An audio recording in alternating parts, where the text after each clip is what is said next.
ఉంటాడు? దేవుడు అంటే ఎలా ఉండాలి? ఎలా ఉంటే దేవుడుగా కీర్తింపబడతాడు, ఆరాధింపబడతాడు? 11 వారాలుగా మనం ధ్యానించుకుంటూ వస్తున్నాం. మీకు గుర్తుండి ఉండాలి, దేవుడు అంటే ఎలా ఉంటాడు? మొట్టమొదటిది సృష్టికర్త అయి ఉంటాడు. రెండవది సర్వాధికారి అయి ఉంటాడు. మూడవది పరిశుద్ధుడై ఉంటాడు. నాలుగవది శాశ్వతంగా ఉన్నవాడై ఉన్నాడు. ఐదవది సర్వాంతర్యామి అయి ఉంటాడు. ఆరవది సర్వజ్ఞాని అయి ఉంటాడు. ఏడవది సర్వరక్షకుడై ఉంటాడు. ఎనిమిదవది సర్వశక్తిమంతుడై ఉంటాడు. తొమ్మిదవది సమస్తానికి న్యాయాధిపతి అయి ఉంటాడు. పదవది అదృశ్యుడు, కనిపించని మహాశక్తే దేవుడు. ఇవాళ మరొక అద్భుతమైన విషయాన్ని తెలుసుకుందాం. పరిశుద్ధ గ్రంథంలో దేవుడు ఎలాంటి వాడో,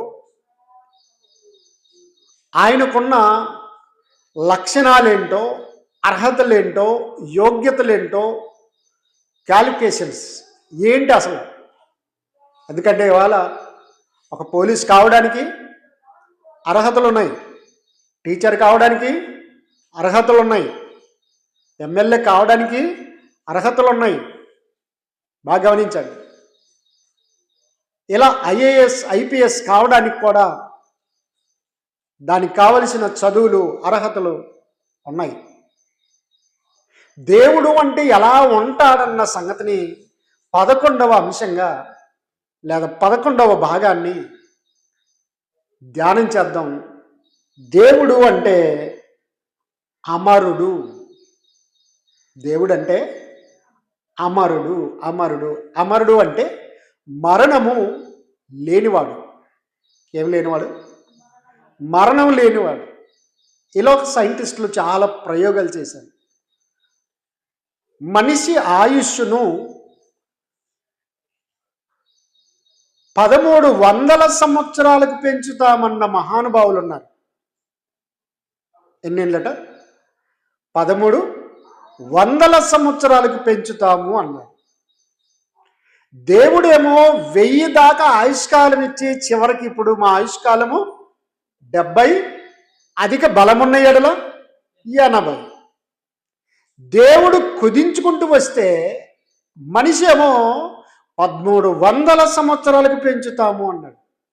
అలా పెంచుతామన్న శాస్త్రవేత్తలు 67, 70కే క్లోజ్ అయిపోయారు. వారి ఆయుష్కాలాన్ని వారే పెంచుకోలేని వాళ్ళు మిగతా మనుషుల ఆయుష్కాలాన్ని పెంచగలరా? పెంచటం మనిషి చేతుల్లో ఉందా? ఒకవేళ దేవుడిచ్చిన ఆయుష్కాలం 100 ఏళ్ళు అనుకుందాం, 100 ఏళ్ల వరకు ఆరోగ్యంగా ఎలా ఉండాలో చెప్పవచ్చేమో కానీ, గమనించారా? అంతకంటే ఎక్కువ ఆయుష్ను పెంచుతామంటే మాత్రం కుదరదు. అది అబద్ధము, అది మోసం. కాబట్టి ప్రియమైన దేవుని వారలారా, లేఖన భాగాన్ని జాగ్రత్తగా పరిశీలన చేద్దాం.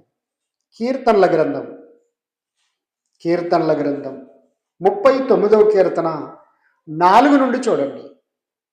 కీర్తనల గ్రంథం 39వ కీర్తన 4 నుండి 5-6 వచనాలు.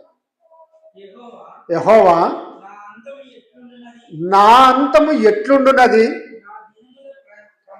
నా దినములు ప్రమాణము ఎంతైనది నాకు తెలుపుము. నా ఆయువు ఎంత అల్పమైనదో నేను తెలుసుకొనగోరుచున్నాను.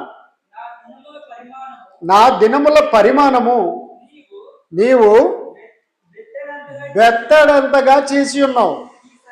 నీ సన్నిధిని నా ఆయుష్కాలము లేనట్టే ఉన్నది. చూసారా? దేవుడు మొట్టమొదటి మనిషికి సుమారు 969, 950, 930 ఇలా ఆయుష్కాలం దగ్గర 1000 సంవత్సరాలు దాకిచ్చాడు. తర్వాత ఆయుష్కాలాన్ని తగ్గించుకుంటూ వచ్చాడు. అంటే మనిషికి జననం ఉంది, తర్వాత మరణం ఉంది. అంటే దాని అర్థం ఆది ఉంది, అంతం ఉంది. భూమి మీద మనిషి 100 సంవత్సరాలు బ్రతికినా, ఒక మేతుషెల గారు 100 సంవత్సరాలు బ్రతికినా ఒకరోజు చచ్చిపోయాడు. నోవాహు 950 సంవత్సరాలు బ్రతికినా ఒకరోజు చచ్చిపోయాడు. ఆదాము 930 ఏళ్ళు బ్రతికినా అతడు చచ్చిపోయాడు. ఇలా మోషే 120 ఏళ్ళు బ్రతికినా అతడు చచ్చిపోయాడు. అంటే మానవ కోటికి జననం ఉంది, మరణం ఉంది. అందుకొరకే నేడు ఇక్కడ రేపు ఎక్కడో తెలియని ప్రయాణమా ఓ మానవా. నేడు ఇక్కడ రేపు ఎక్కడో తెలియని ప్రయాణమా ఓ మానవా. ఎప్పుడు పోవునో ఎవరికి తెలియదు, ఎక్కడ ఆగునో ఎవరు ఎరుగరు. ఎప్పుడు పోవునో ఎవరికి తెలియదు, ఎక్కడ ఆగునో ఎవరు ఎరుగరు.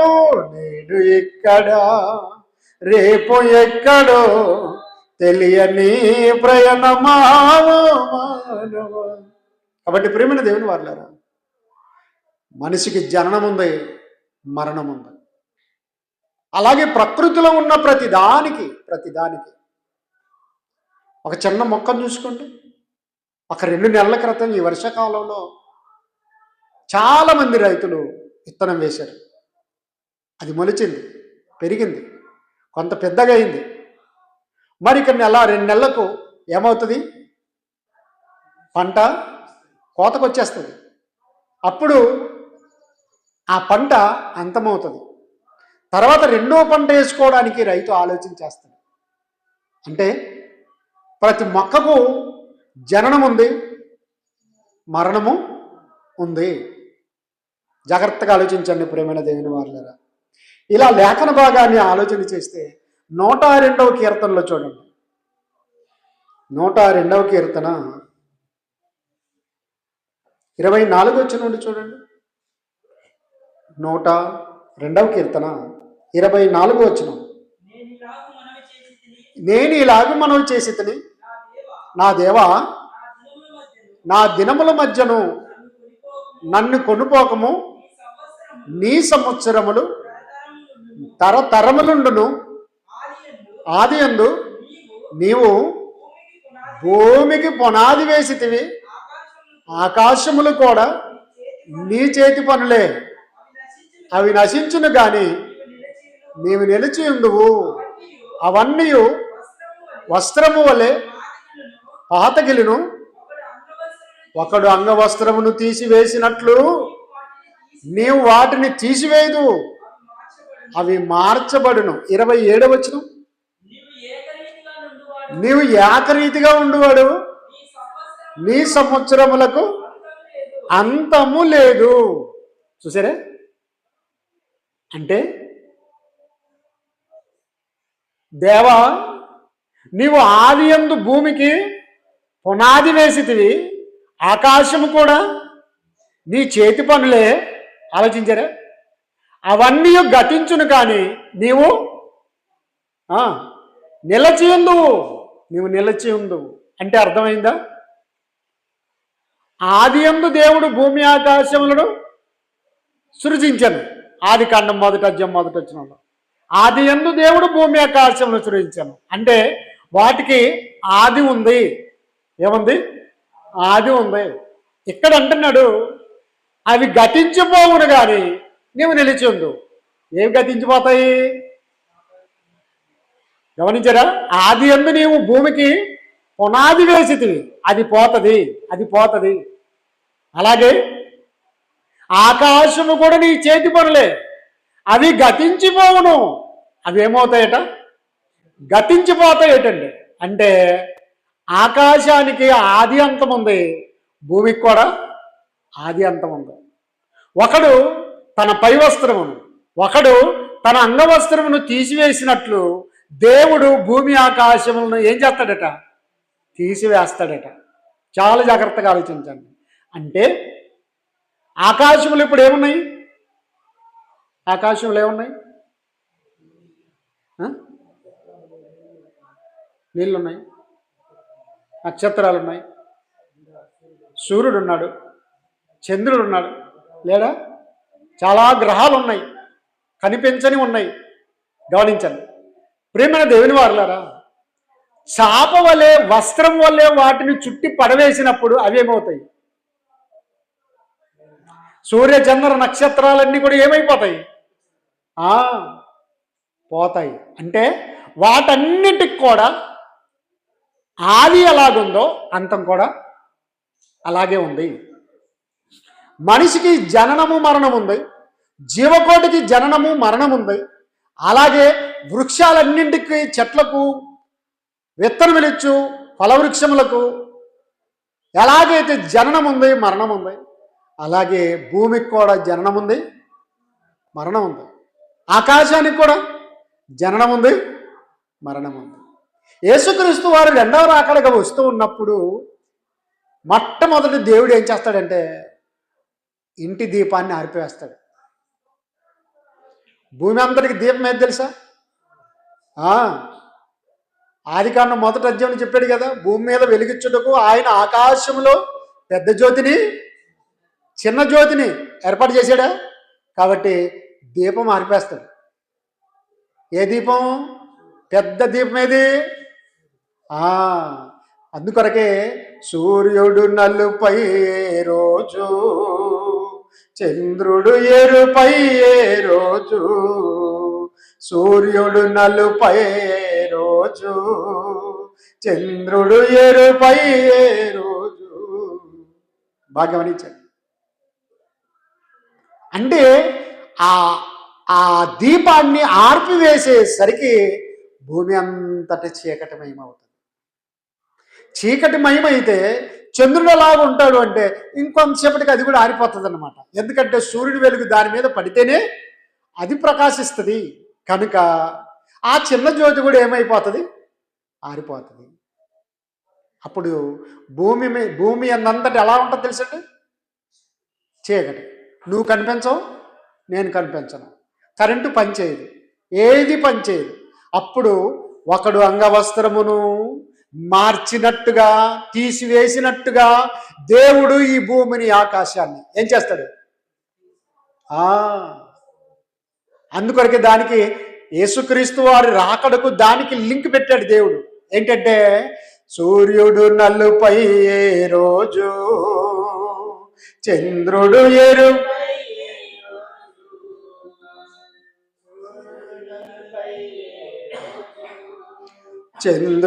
ఎరుపై రోజు, చెట్టుకొకరు గుట్టకొక్కరై అనాథలై తిరిగే రోజు, ఆ రోజు శ్రమ నుండి తప్పించే నాదుడు లేడు. అదే యేసయ్య ఉగ్రత రోజు. గమనించండి. కాబట్టి సంపూర్ణ శ్రమ భూమి అంతమైపోతుంది. అంటే భూమి ఆకాశాలకు కూడా జనన మరణాలు, ఆది అంతములు ఉన్నాయి. ఇలా చూస్తుంటే ప్రేమైన దేవుని వారులారా, చాలా జాగ్రత్తగా ఆలోచించండి. మొదటి పేతురు పత్రిక, క్షమించండి, 2వ పేతురు పత్రిక 3వ అధ్యాయం 10వ వచనం. 3వ అధ్యాయం 10వ వచనం. 2వ పేతురు పత్రిక 3వ అధ్యాయం 10వ వచనం. ఈ భూమి ఆకాశములు, సూర్యచంద్ర నక్షత్రాలన్నిటి కూడా అంతం ఎలా వస్తుందో చూడండి. అయితే ప్రభు దినము దొంగ వచ్చినట్లుగా వచ్చును. ఆ దినమున ఆకాశములు మహాధ్వనితో గతించిపోవును.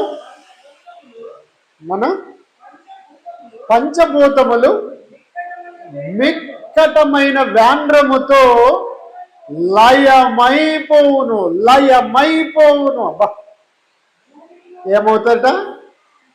పంచభూతములు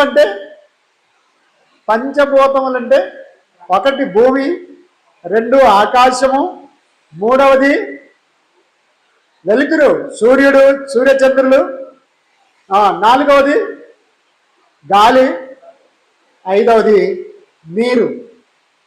ఇవి పంచభూతములు.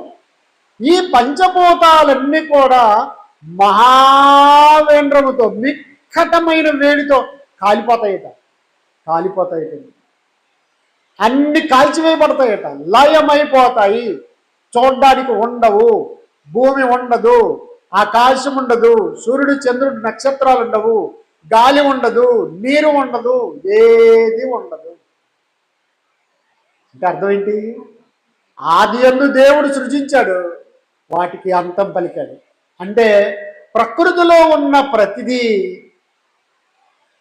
అంతమవుతుంది. ఆది ఉంది, అంతమవుతుంది. మొదటి పేతురు పత్రిక 4వ అధ్యాయం 7వ వచనం. మొదటి పేతురు పత్రిక 4వ అధ్యాయం 7వ వచనం చూడండి. అయితే అన్నిటి అంతము సమీపమై ఉన్నది. అన్నిటి అంతం అంటే ఏమేమి అంతం? వీటన్నిటి అంతము, జీవకోటి అంతము. అందుకొరకే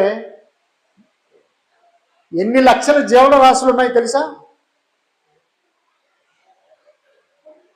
84 లక్షల జీవరాశులు ఉన్నాయట. అంటే రకాలు. గమనించారే?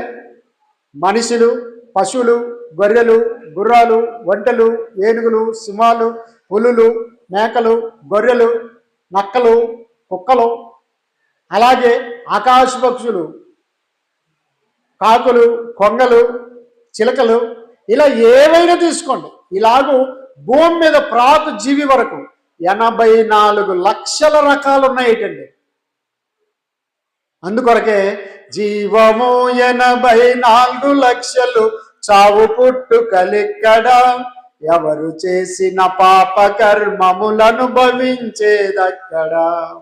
జీవము 84 లక్షలు, చావు పుట్టుకలిక్కడ, ఎవరు చేసిన పాప కర్మములను భవించేదక్కడ.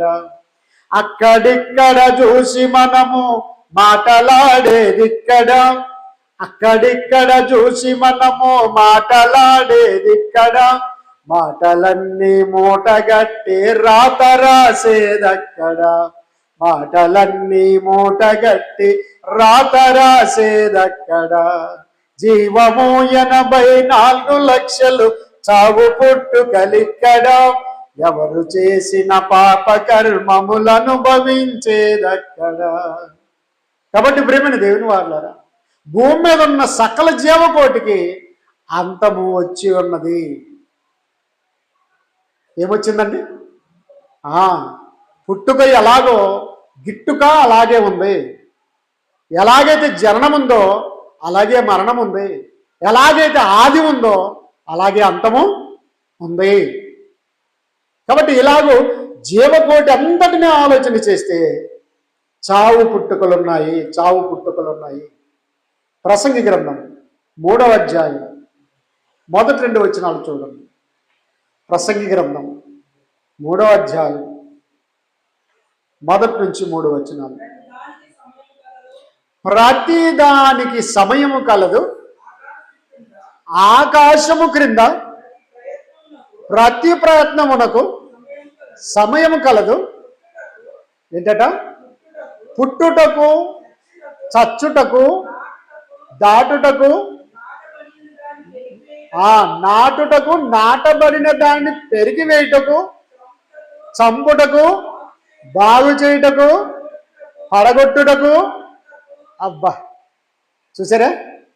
అన్నింటికీ సమయం కలదు. అంటే దేవుడు ఏం చేశాడంటే అన్నిటికీ ఒక సమయము ఆయుష్ అన్నది ఫిక్స్ చేసేసాడు. అంతే, ఆ ఆయుష్ ప్రకారంగా ఉండాలి, ఆ తర్వాత అంతము కావాలి. మా ఆయుష్కాలము 70 సంవత్సరములు, అధిక బలమున్న ఎడల 80 సంవత్సరములగును. అయినను వాటి వైభవము ఆయాసమే, దుఃఖమే, అవి త్వరగా గతించును, మేము ఎగిరిపోవుదు అని 90వ కీర్తన 10వ వచనంలో దేవుడు వ్రాయించాడు. అంటే పుట్టిన తర్వాత మనిషి 70 ఏళ్ళు బ్రతకచ్చు, అధిక బలం ఉంటే 80 బ్రతకచ్చు. ఆ తర్వాత ఆ దినాలన్నీ గతించిపోతాయి, మనం ఎగిరిపోతామని చెప్పబడింది. అంటే మనకు అంతముంది, మనకేముంది?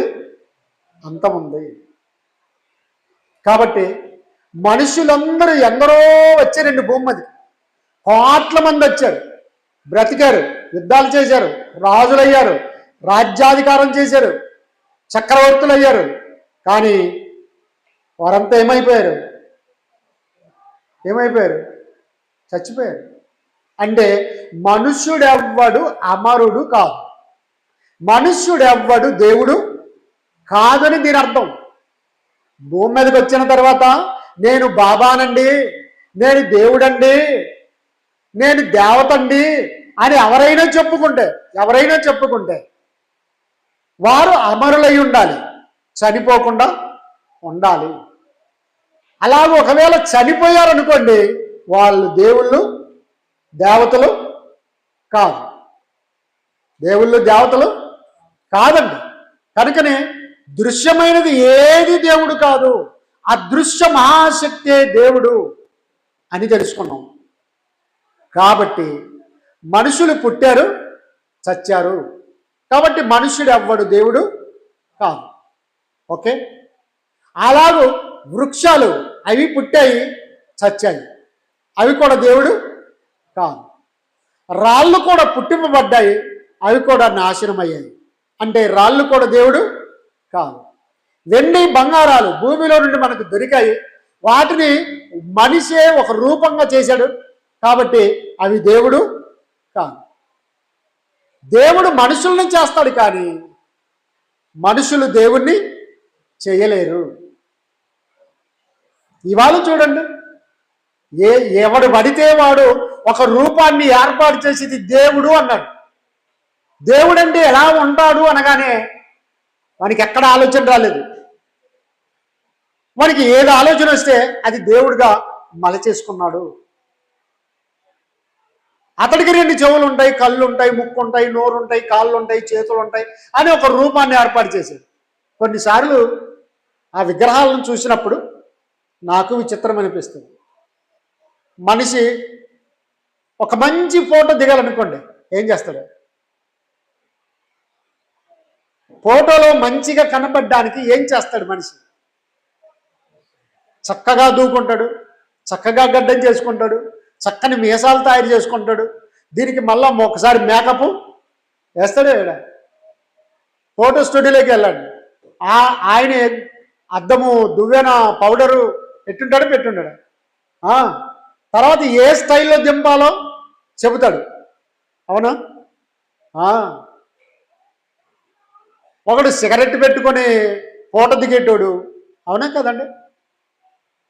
మరి కొంతమంది మీసం మీద చేయి పెట్టి ఫోటో దిగేవాళ్ళు అందంగా కనిపించడానికి చాలా చక్కగా ఫోటో దిగుతారండి. మరి దేవుణ్ణి వీడు చూడలేదు, మనిషి చూడలేదు, కానీ ఒక రూపాన్ని ఏర్పాటు చేసేటప్పుడు ఆ విగ్రహం అందం ఉంటుందా, మనిషి అందం ఉంటాడా? ఆ బొమ్మ అందం ఉంటుందా, మనిషి అందం ఉంటాడు? చెప్పండి. దేవుడు దేవతల విగ్రహాలు చూడండి,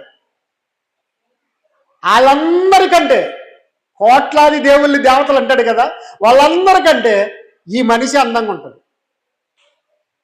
గమనించరే?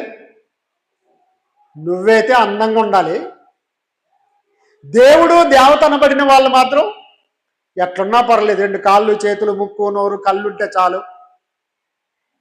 అవునండి? ఇంకొకడు రాయి తయారు చేస్తాడు, ఆ రాయిని ఏం మలుచుకున్నా పర్లేదు, దానికి 2 నామాలు పెట్టేస్తాడు, అదే దేవుడు అంటాడు. రైట్.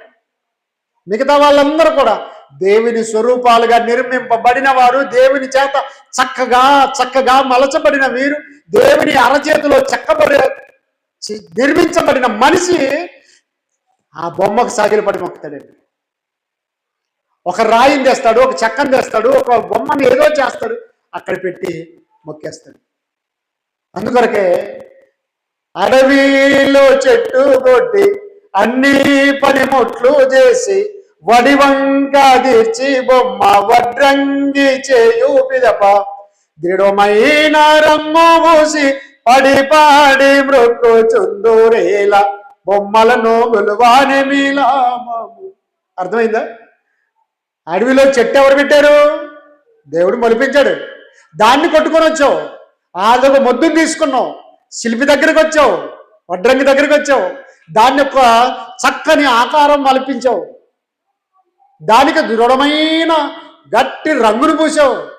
నువ్వు చేసుకున్న దాన్ని నువ్వే నిలబెట్టి నువ్వే మొక్కుతున్నావు అంటే అసలు నీకు బుద్ధి ఉందా? అందుకొరకే దేవుడు లేడని వాడు బుద్ధిహీనుడు అని. బుద్ధి ఉందేట్రా?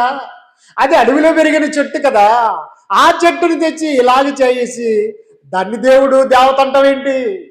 అడవిలో చెట్టు కొట్టి అన్ని పనిముట్లు చేసి వడివంక తీర్చి బొమ్మ వడ్రంగి చేయు పిదప దృఢమైన రంగు మూసి పడి పాడి మృక్కు చుందూరేలా బొమ్మలను గొలువాని మీలాభము మనమేల బొమ్మలను గొలువాని మీలాభము.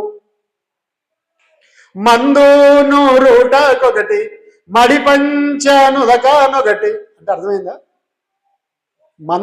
మందు నూరటానికి రాయి కావాలి, మాసిపోయిన నీ బట్టలు ఉతకడానికి, మలినమైపోయిన నీ బట్టలు ఉతకడానికి రాయే కావాలి. బాగా గమనించాలి. మందు నూరుటకొకటి మడి పంచనుదకానొకటి బొంద గురుతు నాకొకటి. నిన్ను గుంతలో పెడితే దానిపైన రాళ్ళు పెట్టాలి కదా, ఆ రాయి గుర్తులు పెట్టడానికి కూడా బొంద గురుతు నాకొకటి బురదాదుడు చూటకొకటి. ఇప్పుడు వర్షం వస్తుంది, కాళ్ళకు ఏమవుతుంది? బురద అవుతుంది. ఆ బురద తీసేసుకోవడానికి ఏం చేయాలి? రాయి ఎక్కడుంది, రాయి ఎక్కడుంది, రాయి నెత్తి మీద అలాగ తొక్కి మళ్ళీ ఏం చేస్తాం? బాగా రాకేస్తాం. అంటే ఉన్న బురదంతా కూడా నీవే అంటించుకో. నా చెప్పులు కూడా అంటుకోకూడదు, నీవే అంటించుకో. మందు నూరుటకొకటి మడి పంచనుదకానొకటి బొంద గురుతు నాకొకటి బురద దుడుచుటకొకటి అందోకారాయి తీసి అది దేవుడని అందోరేలా. రే మనిషి, నీకు బుద్ధి ఉందా? నిన్ను చేసిన దేవుడును నేను, అమరుణ్ణి నేను, అనంత శక్తిమంతుని నేను, సర్వ సృష్టికర్తను నేను. అలాగ నన్ను విడిచిపెట్టి అందోకారాయి మలచి అది దేవుడని అందోరేలా బొమ్మలను గొలువాని మీలాభము. తుడుచుకోవడానికి కూడా పనికొచ్చింది అది. ఏది? రాయి. అన్నీ తుడుచుకోవడానికి వస్తుంది. కానీ అలాంటి రాయి దేవుడా, అలాంటి చెక్క దేవుడా? జాగ్రత్తగా ఆలోచించండి. కాబట్టి దేవుడు అనేసరికి మనిషి ఏం చేశాడంటే బల్లి కనిపిస్తే చాలు బల్లి రూపం పెట్టి ఇదే దేవుడు. చూసాడా? కుక్క రూపం, ఇంకో రూపం చెప్పనా? వరాహ రూపం. అంటే శాంతిరాజ్, వరాహ రూపం, వరాహ దేవుడు. దేవుడు అంటే ఎలా ఉంటాడు అంటే ఇదిగో పంది. నువ్వు ఫలాని వ్యక్తి ఇట్లుంటాడు అంటే వాడు ఏమంటాడు తెలుసా? ఒకవేళ నీ స్నేహితుని పట్టుకొని వెళ్ళి నీవు ఎట్లుంటావో తెలుసా అని పందెం చూపించామనుకో, ఏం చేస్తాడు తెలుసా? 4 టన్నులు తట్టాడు అన్నీ, నేను అట్లున్నానా అని. మనిషి అట్లా లేడట, కానీ దేవుడు ఎట్లున్నాడట? ఎట్లున్నాడు? ఆ కుక్క రూపానికి పోల్చాడు. దేవుడు అంటే ఎట్లుంటాడంటే 4 కాళ్ళు ఉంటాడు, బౌ బౌ అంటుంటాడు. దేవుడు అంటే ఎలా ఉంటాడు అంటే ఇదిగో పందిలాగా ఉంటాడు. దేవుడు అంటే ఎలా ఉంటాడు? ఇంకా పాములాగా ఉంటాడు. అంటే ఆయన కాలు చేతులు ఏమీ ఉండవు. చూసారా? దేవుడు అంటే ఎలా ఉంటాడు అంటే ఇదిగో బల్లి బల్లి బల్లి. ఏంటి బల్లి అంటే అంత విషమే దేవుడు. ఏమండి ఆలోచించారా? దేవుడు అంటే చెట్టులా ఉంటాడు, దేవుడు అంటే రాయిలా ఉంటాడు, దేవుడు అంటే కొండలా ఉంటాడు. No no no no no. దేవుడు అనగానే సర్వ సృష్టికర్త అయినా, దేవుడు అంటేనే సర్వాధికారి అయినా, దేవుడంటే పరిశుద్ధుడైనా, దేవుడంటే సర్వాంతర్యామి అయినా, దేవుడంటే శాశ్వతంగా ఉండేవాడైనా, దేవుడంటే ఆకాశములు పట్ట జాలని దేవుడు. ఆలోచించారా? అంత గొప్ప దేవుణ్ణి మనిషి ఏం చేశాడంటే ఇదిగో కుక్కలాగా ఉంటాడు. నువ్వెట్లుంటావురా? నేను ఎట్టున్నాను అందగాన్ని నేను అంటాడు. 6 కోట్ల అందగాన్ని అంటాడు. మరి కుక్క కదరా దేవుడు, మరి దేవుడిలాగా నీవు ఉండాలి కదంటే అద్దబ్బా. రేపు పొద్దున నీకు పిల్లలు పుడితే కుక్కలాగే ఉంటే ఒప్పుకుంటాడా? ఒప్పుకోడు. మనిషే ఆ రూపాలను ఒప్పుకోనప్పుడు దేవునికి పోల్చాడంటే దేవుడు ఏం చేయాలి నిన్ను? దేవుడు ఏం చేయాలి నిన్ను? రోమపత్రిక 1వ అధ్యాయం 19 చదవండి. రోమపత్రిక 1వ అధ్యాయం 19 వచనం. ఎందుకనగా దేవుని గూర్చి తెలియ శక్యమైనది ఏదో అది వారి మధ్య విషదమై ఉన్నది. దేవుడు అది వారికి విషదపరచను. ఆయన అదృశ్య లక్షణములు అనగా ఆయన నిత్య శక్తియు దేవత్వమును జగదుత్పత్తి మొదలుకొని సృష్టింపబడిన వస్తువులను ఆలోచించుట వలన తేటపడుచున్నవి గనుక వారు నిరత్తరులై ఉన్నారు. మంచి మాటలండి. దేవుని గురించి తెలియశక్యమైనది ఏదో అది వారికి దేవుడు బయలుపరిచాడు. కాబట్టి తెలియశక్యమైనది ఏదో వారికి తెలియపరచబడింది. కాబట్టి దేవుడు ఎలా ఉంటాడో వారికి చెప్పబడింది కనుక దేవుడు అదృశ్యుడు కనుక వారు నిరంతరులై ఉన్నారు. రూపించడానికి అవకాశం లేదు. ఎందుకంటే దేవుడిని ఎవరు ఎన్నడూను చూడలేదు, చూచిన నరుడు బ్రతకనేరడు. ఇప్పుడు బాగా ఆలోచించాలి. బంగారు వెండితో చేసిన విగ్రహాలు కానివ్వండి, చెక్కతో రాతితో చేసిన విగ్రహాలు కానివ్వండి, ఆ మనిషి చూశాడా? ఎట్లుంటాడు దేవుడు అని. ఎలా చేసావు? మళ్ళీ నిన్ను చేయమన్నవాడెవడు? అలా దేవుడు ఉంటాడని నీకు ఎవడు చెప్పాడు అసలు? బాగా గమనించండి. అలాగూ లేనప్పుడు ఆ రూపము ఎలా ఉంది దేవుడు అంటే అని ఎలా ప్రజలకి తీసుకెళ్ళావు? దేవత అంటే ఇలా ఉందని ఎవరు చెప్పారు నీకు? యాక్చువల్లీ బైబిల్లో కూడా లేదండి. బైబిల్లో కూడా లేదు. ఆయన అదృశ్యుడు, ఆత్మ. దేవుడు ఆత్మ కనుక ఆయన్ని ఆరాధించేవారు ఆత్మతోనూ సత్యముతోనూ ఆరాధించమని దేవుడు చెబితే నువ్వేమో రూపాలు ఇచ్చేసావు. కోట్ల దేవుళ్ళను దేవతల్ని చేసుకున్నావు. చాలా జాగ్రత్తగా ఆలోచించండి ప్రియమైన దేవుని వారిని. ఇలా లేఖన భాగాన్ని ఆలోచన చేస్తే 23వ వచనం. అందుకొరకు దేవుడు 1000 సంవత్సరాల క్రిందమే రాయించాడు. చూడండి, రోమపత్రిక 1వ అధ్యాయం 23వ వచనం. వారు అక్షయుడగు దేవుని మహిమను క్షయమగు మనుషుల యొక్కయు పక్షుల యొక్కయు చతుష్పాద జంతువుల యొక్కయు పురుగుల యొక్కయు ప్రతిమా స్వరూపమునకు మార్చిరి. చూసారా, దేవుడు అంటే ఎలా ఉంటాడట? కొన్ని నిమిషాలు వినండి. దేవుడు అంటే ఎలా ఉంటాడట? ఆయన అక్షయుడు, అంటే నాశనము లేనివాడు, మరణము లేనివాడు, అమరుడు. అమరుడు అమరుడు జనన మరణాలు లేనివాడు, పుట్టుక చావులు లేనివాడు. ఆయన ఉన్నవాడు, ఆదిలో ఉన్నవాడు, అంతములో ఉన్నవాడు, అనాదిలో ఉన్నవాడు. కాలాలు సమయాలు లేకున్నా కూడా ఆయన ఉన్నవాడు. అందుకొరకే దేవుడెవరనగా ఎలాంటి వాడనగా అబద్ధమాడుటకు దేవుడు మనిషి కాడు కదా, శాపమందుటకు నరపుత్రుడు కాడు కదా.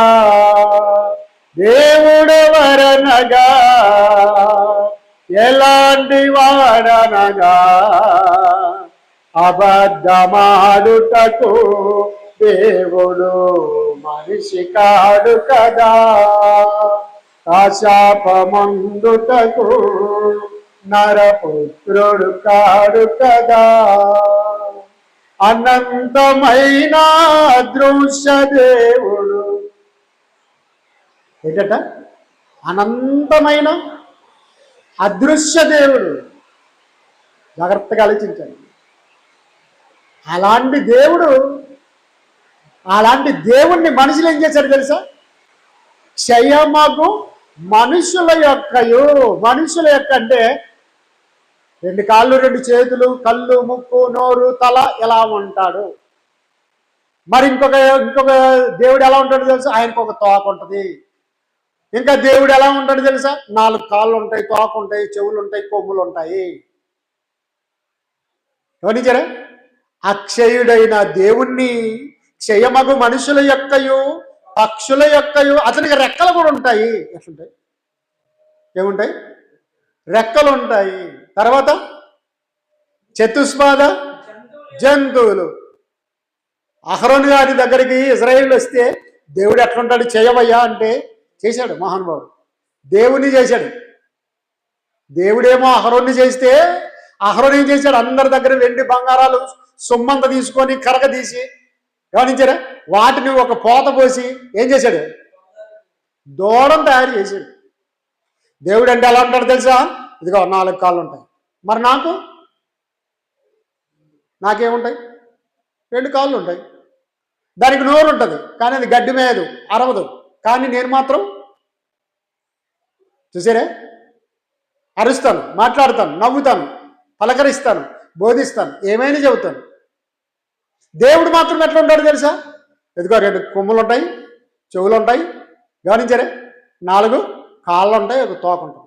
ఐగుప్తు దేశంలో నుండి రప్పించిన దేవుడు ఇదే. ఏది 4 కాళ్ళ దూడే రప్పించిందట. మరి ఆకాశం నుండి మన్న కురిపించింది ఇదేనా? బండ నుంచి మధుర జలాన్ని రప్పించింది ఇదేనా? సముద్రాన్ని 2 పాయలు చేసింది ఇదేనా? ఆలోచించండి.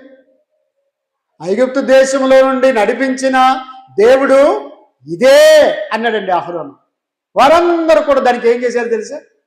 నమస్కరించారు, పూజించారు, ఆరాధించారు. ఎంత భయంకరం! దేవుడు మనుషుల్ని చేశాడు, దేవుడు సృష్టించేశాడు, దేవుడు సకల జీవరాశుల్ని చేశాడు. కానీ మనిషి మాత్రం ఏం చేశాడు? అక్షయుడైన దేవునిని క్షయమగ మనుషుల యొక్కయు పక్షుల యొక్కయు చతుష్పాద జంతువుల యొక్కయు నేలను పాకు పురుగుల యొక్కయు ప్రతిమా స్వరూపములుగా మార్చాడు. ఎంత భయంకరం! దేవుడంటే ఎలా ఉంటాడని అహరోను గారిని అడిగితే ఇదిగో 4 కాళ్ళు కలిగిన దూడలాగా ఉంటాడు అని చెప్పేసి. అతడు యాజకుడు. అతడు ఎవరు? పాస్టర్ అయ్యుండి ఏం చేశాడు? దేవుడి రూపం ఇది. చూస్తానని చెప్పిన మోషే గారు ఆయన మహిమను, వెలుతురు మాత్రం చూసి ఇట్లా ఉంటాడని చెప్పలేదు, అలా ఉంటాడని చెప్పలేదు, ఇలా ఉంటాడని చెప్పలేదు. కానీ అహరోను ఏదీ చూడలేదు, ఇట్లుంటాడని చేసేసాడు.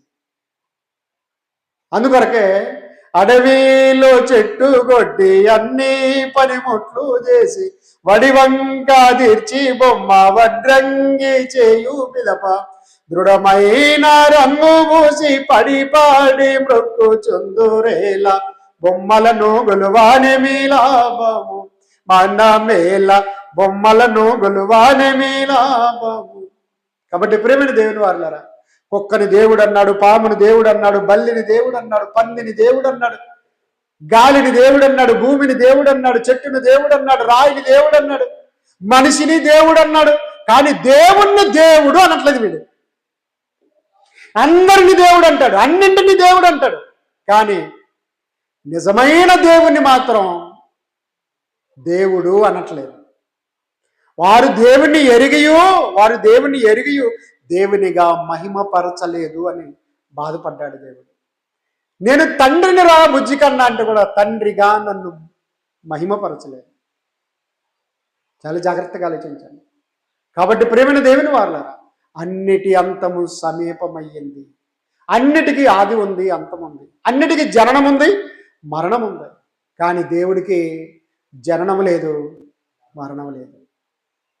ఆయన ఎలా ఉన్నాడు అని ఆలోచన చేస్తే తిమోతి పత్రికలకు వెళ్దాం. మొదటి తిమోతి పత్రిక 6వ అధ్యాయం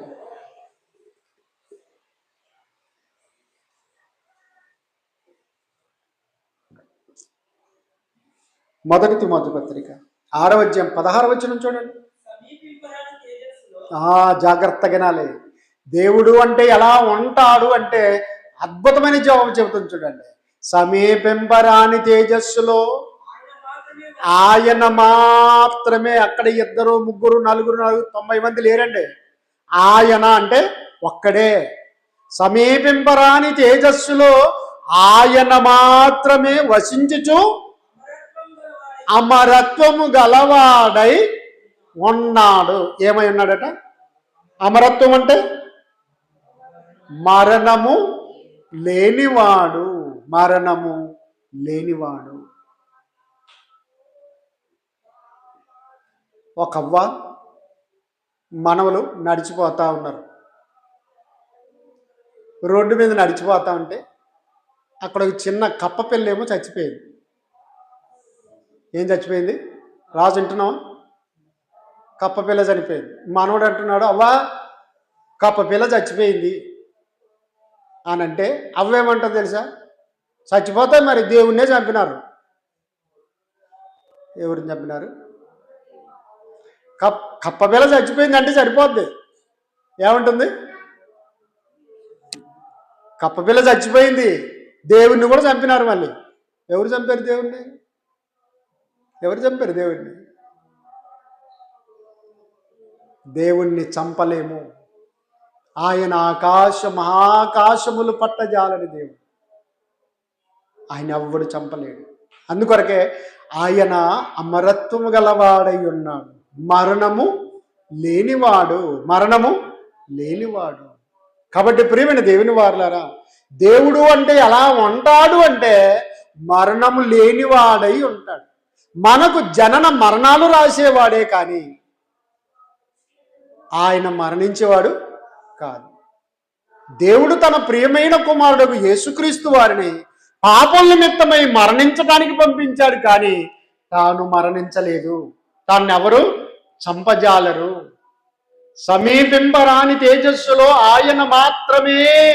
ఆయన మాత్రమే వసించుచు అమరత్వము గలవాడై ఉన్నాడు. నేను ఉన్నవాణ్ణి, అనువాణ్ణి. కాబట్టి దేవుడు తన ప్రియకుమారుని లోకానికి పంపించాడు. ఆయన్ని శిలువకు అప్పగించాడు. మీరు బాగా ఆలోచించండి. ఒక మాట చెబుతాను, మీరు జవాబు ఇవ్వాలి. యేసుక్రీస్తుకు శరీరమును అమర్చింది ఎవరు? దేవుడు. యేసుక్రీస్తుని శిలువకు అప్పగించింది ఎవరు? దేవుడు. సమాధి నుండి తిరిగి లేపింది ఎవరు? తన కుడి పార్శ్వమందు కూర్చుండబెట్టుకున్నది ఎవరు? దేవుడు. మరి దేవుడికి చావుందా? మరి ఏముంది బైబిల్లో? సమీపింపరాని తేజస్సులో ఆయన మాత్రమే వసించుచు అమరత్వము గలవాడై ఉన్నాడు. కాబట్టి దేవుడు అంటే ఎలా ఉంటాడు? అమరుడై, అమరత్వము గలవాడై ఉంటాడు. ఎన్నటికీ ఆయనకు జననము లేదు, మరణము లేదు. జననము లేదు, మరణము లేదు. పుట్టుక లేదు, చావు లేదు. ఆయన ఉన్నవాడు. దేవునికి స్తోత్రం, దేవునికి స్తోత్రం. మరొక మంచి మాటను చూసుకొని ముగించేద్దాం.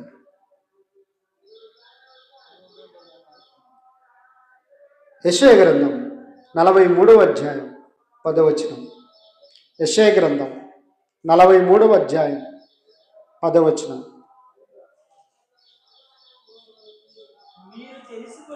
మీరు తెలుసుకొని నన్ను నమ్మి నేనే ఆయననని గ్రహించున్నట్లు మీరును నేను ఏర్పరచుకొనిన నా సేవకుడును నాకు సాక్షులు నాకు ముందుగా ఏ దేవుడును నిర్మింపబడలేదు, నా తరువాత ఏ దేవుడు వండాడు. చూసారా? దేవుడంటే ఎలా ఉంటాడు అంటే అమరుడై ఉంటాడు, అమరత్వం గలవాడై ఉంటాడు. ఇక్కడ చూస్తే ప్రేమైన దేవుని వారులారా, యెషయా గ్రంథంలో నేను ఉన్నానని, నన్ను నమ్మే ప్రతివాడు నేనే ఆయనని, ఎవరినని? దేవుడను అని తెలుసుకొని గ్రహించున్నట్లు ఏం చేశాడట? మీరును నేను ఏర్పరచుకున్న నా సేవకుడును నాకు సాక్షులని చెప్పుకుంటూ వచ్చి ఏమన్నాడు తెలుసా? నాకు ముందుగా, ఎవరికి ముందుగా? దేవుని కంటే ముందుగా ఏ దేవుడు నిర్మింపబడలేదు. నా తరువాత, ఎవరి తర్వాత నాన్న? దేవుడైన యెహోవా తర్వాత మరి ఒక దేవుడు ఉండడు. అమరుడునై ఉన్నాను, నేనే ఆయనని గ్రహించండి, నేనే ఆయనని నమ్మండి. శాశ్వతంగా ఉన్నవాణ్ణి, చావు మరణాలు లేనివాణ్ణి, ఆది అంతము లేనివాణ్ణి. కాబట్టి ప్రేమైన దేవుని వారులారా, దేవుడు అంటే ఎలా ఉంటాడు? ఎలా ఉంటాడు? అమరుడై ఉంటాడు, అమరత్వం గలవాడై ఉంటాడు. కాబట్టి ప్రేమైన దేవుని వారులారా, దేవుడు అనగానే కనిపించేది దేవుడు కాదు. దేవుడు అంటే పుట్టినవాడు దేవుడు కాదు. దేవుడు అంటే పుట్టి కొంతకాలం జీవించి చచ్చిపోయిన వాడు దేవుడు కాదు. ఎంతోమంది వచ్చారు, చచ్చారు, పుట్టారు, చచ్చారు, వెళ్ళిపోయారు. వారి అడ్రస్ ఏమీ లేదు. మనుషుల పాపాలన్నింటినీ తొలగించడానికి దేవుడు తన ప్రియకుమారుని పంపించాడు. శిలువలో మన కొరకు బలియాగముగా ఉంచాడు. మరణం నుండి తిరిగి లేపుకున్నాడు. ఆ యేసుక్రీస్తు వారు అంటున్నారు, నేను మృతుడనైతిని గాని ఇదిగో యుగ యుగములు సజీవుడినై ఉన్నాను. నేను ఈ లోకానికి వచ్చింది వాస్తవం, పాపుల కొరకు మరణించింది వాస్తవం.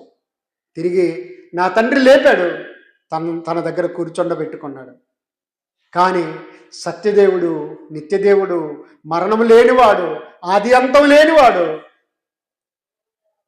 ఆ సత్యదేవుడైన యెహోవాయే దేవుడు. కాబట్టి దేవుడు అంటే ఎలా ఉంటాడు? అమరత్వము కలిగిన వాడై ఉంటాడు. కాబట్టి మొట్టమొదటి ఏంటి? దేవుడు అంటే ఎలా ఉంటాడు? సృష్టికర్త అయి ఉంటాడు, సర్వాధికారి అయి ఉంటాడు, పరిశుద్ధుడై ఉంటాడు, శాశ్వతంగా ఉన్నవాడై ఉంటాడు, సర్వాంతర్యామి అయి ఉంటాడు, సర్వజ్ఞాని అయి ఉంటాడు, సర్వరక్షకుడై ఉంటాడు, సర్వశక్తిమంతుడై ఉంటాడు, సర్వలోక న్యాయాధిపతి అయి ఉంటాడు, అదృశ్యుడై ఉంటాడు. 11వది అమరత్వము గలవాడై ఉంటాడు. అంటే మరణము లేనివాడు, మరణము లేనివాడు. మరణము లేనివాని దగ్గరికి మనం కూడా శాశ్వతంగా ఉండాలి ఆయన దగ్గర అంటే అమరత్వాన్ని ఇక్కడే పొందుకోవాలి.